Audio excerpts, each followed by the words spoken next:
Ben Affleck called his 1990s horror movie Phantoms utter garbage, but for the first half, it's something of a hidden gem.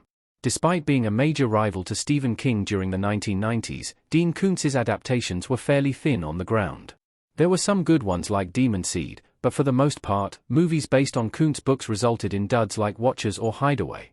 One of Koontz's best horror tales is Phantoms, a 1983 book where a group of characters are trapped in a small town by a seemingly demonic force.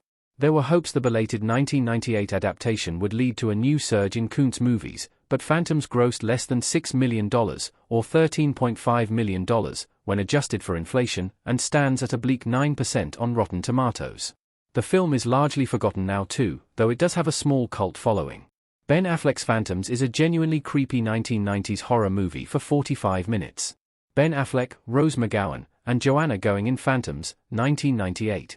Phantoms might be one of the most forgotten Ben Affleck movies too, with the babyface star somewhat miscast as a former FBI agent turned sheriff. In spite of its critical sledgehammering, Phantoms is for the first half a genuinely creepy and atmospheric horror film.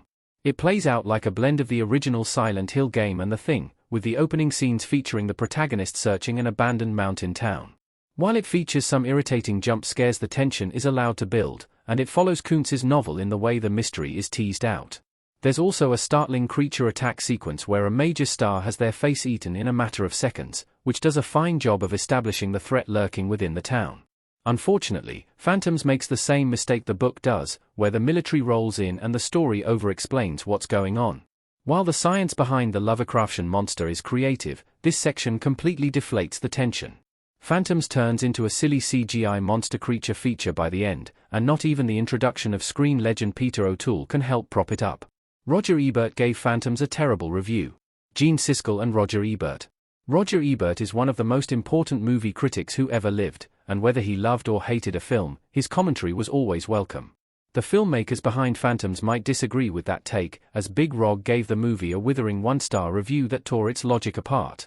Ebert found it an uninspired amalgam of other, better monster movies like Tremors, but he did give credit to O'Toole.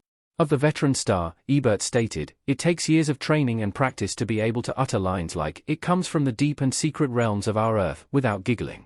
Ebert does seem to argue that Phantoms has some good parts, but that it quickly degenerates into another one of those gotcha thrillers in which loathsome slimy creatures leap out of drain pipes and sewers and ingest supporting actors. Overall, Ebert's view on the film is less that he hated it, and more that he was just intensely indifferent. Ebert felt Phantoms was a lesser version of a formula he'd seen many times before, and not even a game cast could help it. Phantoms became immortalized thanks to a Jay and Silent Bob meme. Matt Damon and Ben Affleck starring in Good Will Hunting 2 in Jay and Silent Bob Strike Back. While Phantoms has its fans, one reason it lived on is because it became an early meme thanks to Affleck's pal, Kevin Smith.